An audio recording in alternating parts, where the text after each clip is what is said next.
Renukaswamy murder challenging star Darshan ಲೈಫನ್ನೇ ಬದಲಾಯಿಸಿಬಿಟ್ಟಿದೆ. Jail ಪಾಲಾಗಿದ್ರು ದಾಸನ ದರ್ಪಕ್ಕೇನೂ ಕಡಿಮೆ ಇಲ್ಲ. ಆದರೆ ಕಾಟೇರನ ಬಗ್ಗೆ ಸಮೀರ್ ಆಚಾರ್ಯ ಸ್ಫೋಟಕ ಹೇಳಿಕೆ ನೀಡಿದ್ದಾರೆ. ಈ ಕುರಿತ ರಿಪೋರ್ಟ್ ಇಲ್ಲಿದೆ ನೋಡಿ. ಮುಂದಿನ ವರ್ಷ 13ನೇ ತಾರೀಕು 8ನೇ ತಿಂಗಳು 2025. ಸೊ ಈ ಡೇಟ್ ತನಕನೂ ಬಹಳ ಕಠಿಣ ಇದೆ. ದರ್ಶನ್ ಪರ ಸಮೀರ್ ಆಚಾರ್ಯ ಬ್ಯಾಟಿಂಗ್. ಮುಂದಿನ ವರ್ಷದವರೆಗೆ ಕಂಟಕ ಎಂದ ಜ್ಯೋತಿಷಿ.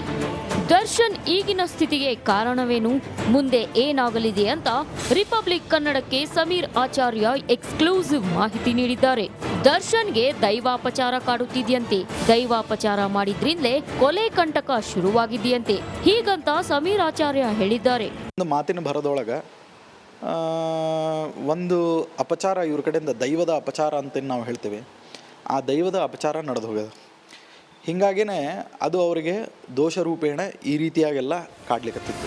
ಇನ್ನು ರೇಣುಕಾಸ್ವಾಮಿ ಕೊಲೆ ಕೇಸಲ್ಲಿ ಜೈಲು ಸೇರಿರೋ ದರ್ಶನ್ಗೆ 1 ವರ್ಷ ವಕ್ರದೆಸೆ ಇರಲಿದೆ ಅಂತ ಹೇಳಿದ್ದಾರೆ. ಮುಂದಿನ ವರ್ಷ ಆಗಸ್ಟ್ ವರೆಗೆ ಈ ಕಂಟಕ ಇರಲಿದೆ ಅಂತ ಬಿಗ್ ಬಾಸ್ ಮಾಜಿ ಸ್ಪರ್ಧಿ ಹಾಗೂ ಜ್ಯೋತಿಷಿ ಸಮೀರ್ ಆಚಾರ್ಯ ಹೇಳಿದ್ದಾರೆ.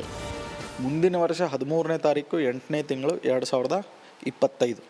ಸೊ ಈ ಡೇಟ್ ತನಕನೂ ಬಹಳ ಕಠಿಣ ಇದೆ.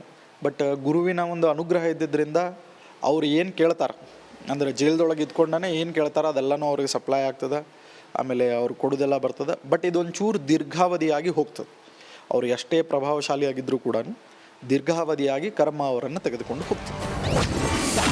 ಸಾಮಾನ್ಯನಾಗಿ ನೋಡಿದ್ರೆ ದರ್ಶನ್ ಮಾಡಿದ್ದು ತಪ್ಪಲ್ಲ. ನಮ್ಮ ಮನೆಯ ಹೆಣ್ಣು ಮಗುವಿಗೆ ಯಾರಾದ್ರೂ ತೊಂದರೆ ಕೊಟ್ರೆ ನಾವೇ ಸುಮ್ಮನೆ ಬಿಡಲ್ಲ. ಅಂತಹದ್ರಲ್ಲಿ ಸಾಮಾನ್ಯರಾಗಿ ನೋಡಿದ್ರೆ ದರ್ಶನ್ ಮಾಡಿದ್ದು ತಪ್ಪಲ್ಲ ಅಂತ ಸಮೀರ್ ಆಚಾರ್ಯ ಹೇಳಿದ್ದಾರೆ. ಸಾಮಾನ್ಯನಾಗಿ ದರ್ಶನನ್ನು ನೋಡೋಣ. ದರ್ಶನ್ ನೋಡೋದು ಹೆಂಗಂತಂದ್ರೆ ಹೀರೋ ಅಂತಲ್ಲ, ಸೆಲೆಬ್ರಿಟಿ ಅಂತಲ್ಲ, ಏನೂ ಅಲ್ಲ, ಜನಸಾಮಾನ್ಯನಾಗಿ ನೋಡೋಣ. ಪವಿತ್ರ ಗೌಡನೂ ಅವ್ರ ಮದುವೆ ಆಗ್ಯಾರೋ ಬಿಟ್ಟಾರೋ ಅಥವಾ ಅವ್ರದ್ದೇನು ವೈಯಕ್ತಿಕ ಅದು ಅವ್ರಿಗೆ ಬಿಟ್ಟಿದ್ದು.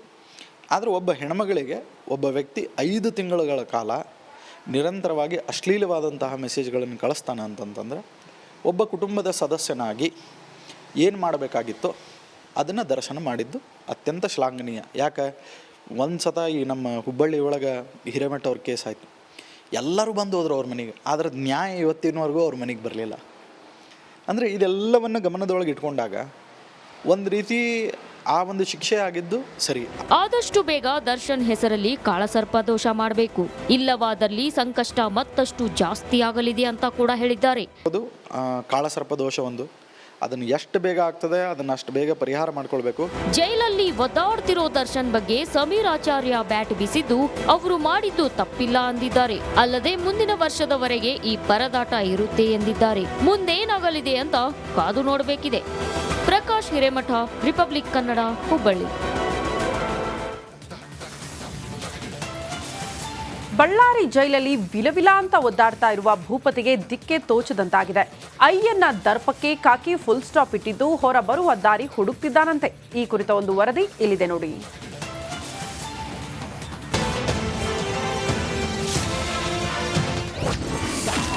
ಚಾರ್ಜ್ ಶೀಟ್ ಸಲ್ಲಿಕೆ ಬಳಿಕ ದಾಸ ಗಲಿಬಿಲಿ. ವಕೀಲರ ಟೀಮ್ ಭೇಟಿಯಾಗಲು ಡಿ ಪ್ಲಾನ್. ಪೊಲೀಸರು 3991 ಪುಟಗಳ ದೋಷಾರೋಪ ಪಟ್ಟಿ ಸಲ್ಲಿಕೆ ಬಳಿಕ ದಾಸ ಫುಲ್ ಗಲಿಬಿಲಿಯಾಗಿದ್ದಾನೆ. ಅಯ್ಯೋ, ಚಾರ್ಜ್ ಶೀಟ್ನಲ್ಲಿ ಏನೇನು ಉಲ್ಲೇಖಿಸಿದ್ದಾರೆ, ಯಾವೆಲ್ಲ ಮಾಹಿತಿ ಸಿಕ್ಕಿದೆ ಅನ್ನೋ ಆತಂಕದಲ್ಲಿದ್ದಾನೆ. ಇದೇ ಆತಂಕದಲ್ಲಿ ವಿಜಯಲಕ್ಷ್ಮಿಗೆ ಫೋನ್ ಮಾಡಿ ಚಾರ್ಜ್ ಶೀಟ್ ಕುರಿತು ಮಾತನಾಡಿದ್ದಾನೆ. ಸದ್ಯ ಸತಿಪತಿ ಮಾತಾಡಿರೋ ಫೋನ್ ರೆಕಾರ್ಡ್ ಆಗಿದೆ.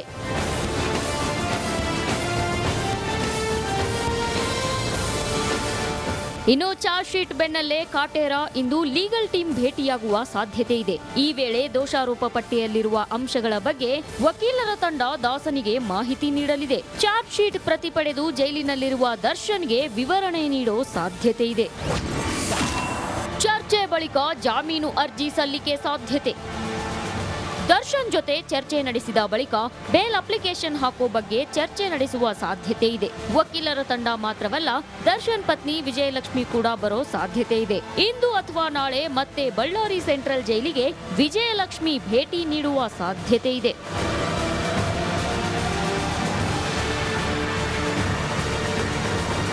ಇವೆಲ್ಲ ನಡೆದ ಬಳಿಕ ಏಕಾಂಗಿಯಾಗಿರೋ ದರ್ಶನ್ಗೆ ವಿಜಯಲಕ್ಷ್ಮಿ ಧೈರ್ಯ ತುಂಬುವ ಕೆಲಸ ಮಾಡ್ತಿದ್ದಾರೆ. ಮತ್ತೊಮ್ಮೆ ಭೇಟಿಯಾದ್ರೆ ದರ್ಶನ್ಗೆ ಮತ್ತಷ್ಟು ರಿಲೀಫ್ ಸಿಗುವ ಸಾಧ್ಯತೆ ಇದೆ. ಸದ್ಯ ದರ್ಶನ್ ವಕೀಲರು ಮತ್ತು ಸಂಬಂಧಿಗಳಿಗೆ ಮಾತ್ರ ಮೀಟ್ ಆಗುವ ಅವಕಾಶವಿದೆ. ರೇಣುಗಾರಾಧ್ಯ, ರಿಪಬ್ಲಿಕ್ ಕನ್ನಡ, ಬಳ್ಳಾರಿ.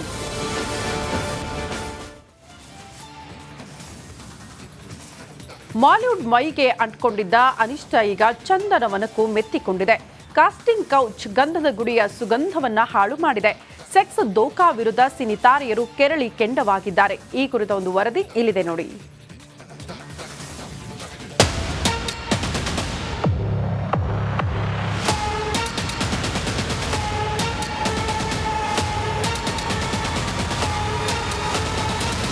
ಬಿರುಗಾಳಿ ಮಾಲಿವುಡ್ನಂತೆ ಸ್ಯಾಂಡಲ್ವುಡ್ನಲ್ಲೂ ಸೆಕ್ಸ್ ಬಿರುಗಾಳಿ ಬೀಸಿದೆ.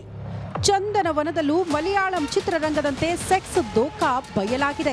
ಕನ್ನಡ ಚಿತ್ರರಂಗದಲ್ಲೂ ಸಿನಿಮಾದಲ್ಲಿ ಚಾನ್ಸ್ ಬೇಕಿದ್ರೆ ನಟಿಯರು ಪಲ್ಲಂಗ ಏರ್ಲೇಬೇಕಂತೆ. ಇಂಥದ್ದೊಂದು ಸ್ಫೋಟಕ ಸುದ್ದಿ ಗಂಧದ ಗುಡಿಯಲ್ಲಿ ಸಂಚಲನ ಸೃಷ್ಟಿಸಿದೆ.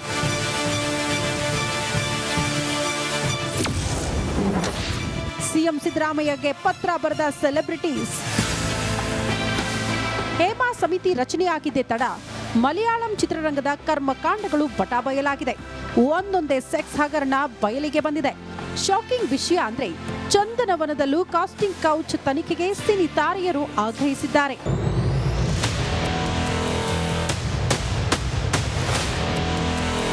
ನಿಜ, ಕನ್ನಡ ಚಿತ್ರರಂಗದಲ್ಲಿನ ಕಾಸ್ಟಿಂಗ್ ಕೌಚ್ ತನಿಖೆಗೆ ಸ್ಯಾಂಡಲ್ವುಡ್ನ ನಟ ನಟಿಯರು ಸಿಎಂ ಸಿದ್ದರಾಮಯ್ಯರವರಿಗೆ ಪತ್ರ ಬರೆದಿದ್ದಾರೆ.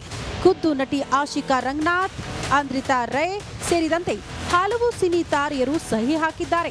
ಕನ್ನಡ ಚಿತ್ರರಂಗದ ಲೈಂಗಿಕ ದೌರ್ಜನ್ಯದ ಸಮಗ್ರ ತನಿಖೆಗೆ ಆಗ್ರಹಿಸಿದ್ದಾರೆ.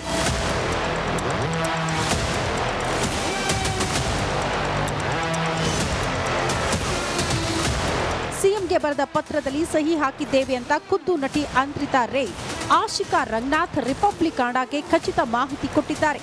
ನಿವೃತ್ತ ನ್ಯಾಯಾಧೀಶರ ನೇತೃತ್ವದಲ್ಲಿ ಸಮಿತಿ ರಚಿಸಿ ನಟಿಯರಿಗೆ ನ್ಯಾಯ ಕೊಡಿಸಿ ಅಂತ ನಟ ಚೇತನ್ ಆಗ್ರಹಿಸಿದ್ದಾರೆ.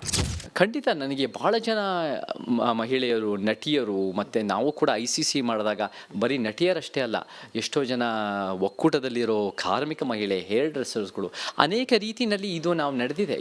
ಇದು ಬರೀ ನಟಿಯರು ಆಗೋದಷ್ಟೇ ಅಲ್ಲ, ಅಥವಾ ಬರೀ ಹೊಸಬ್ರಿಗಾಗೋದಷ್ಟೇ ಅಲ್ಲ, ಎಲ್ಲ ಡಿಪಾರ್ಟ್ಮೆಂಟಿನ ಮಹಿಳೆಯರಿಗೆ ಬೇರೆ ಬೇರೆ ಮಟ್ಟಕ್ಕೆ ಇದು ನಡೆದೋಗಿರುತ್ತೆ ಅಂತ ಹೇಳಿದ್ರೆ ಸುಳ್ಳಿಲ್ಲ. ಈ ಒಂದು ಲೈಂಗಿಕ ದೌರ್ಜನ್ಯ ಏನು ತಲೆಮಾರುಗಳಿಂದ ನಡೆದಿದೆ ಅದರ ಮೇಲೆ ಕಡಿವಾಣ ಹಾಕಬೇಕು. ನಮ್ಗೆ 153 ಜನ ನಮ್ಮ ಜೊತೆ ಸೇರಿದ್ದಾರೆ. ದೊಡ್ಡ ದೊಡ್ಡ ಆ ಹೆಸರುವಾಸಿ ವ್ಯಕ್ತಿಗಳ ಜೊತೆ ಎಲ್ಲ ರೀತಿಯಲ್ಲೂ ಲಿಂಗ ಸಮಾನತೆಗೋಸ್ಕರ ಹೋರಾಟ ಮಾಡ್ಕೊಂಡು ವಿಶ್ವಾಸಾರ್ಹತೆ ಪಡೆದಿರೋ ನಮ್ಮ